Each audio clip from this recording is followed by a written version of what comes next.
আরজিকর কাণ্ডের প্রতিবাদে চিকিৎসক সংগঠন আইএমএর ডাকা ধর্মঘটে রাজ্যের সরকারি হাসপাতালগুলির পরিষেবা ব্যাহত।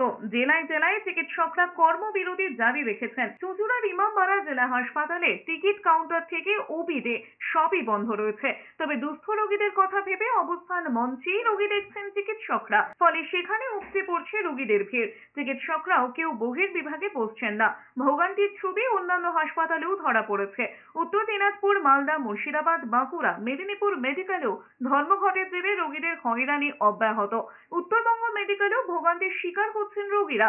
উত্তরবঙ্গ সহ বীরভূম ও হুগলির বিভিন্ন হাসপাতালে কর্তৃপক্ষের দাবি, জুনিয়রদের কর্মবিরতি চললেও সিনিয়র চিকিৎসকরা পরিস্থিতি সামাল দিচ্ছেন। এই ঘটনার পরে যদি আমাদেরকে 1000 জন পুলিশের নিরাপত্তা দেওয়া হয়, এটা যদি ভেতরকার কোনো রকমের দল বা কোনো রকমের চক্র যদি এর সঙ্গে যুক্ত থাকে, তাহলে কিন্তু 1000 নিরাপত্তাতেও কাজ হবে না। কারণ কোনো রকমভাবে আমাদেরকে ওয়েস্ট বেঙ্গল পুলিশ বা কলকাতা পুলিশ কোনো না কোনো জায়গায় ব্যর্থ হচ্ছে আমাদেরকে সেই রকমের আশ্বাসটা দিতে। আমি ইটাহার থেকে আসছি। আমার এক আত্মীয়, সে ভর্তি ছিল, কালকে রাত 11টার দিকে ভর্তি করেছে হসপিটালে।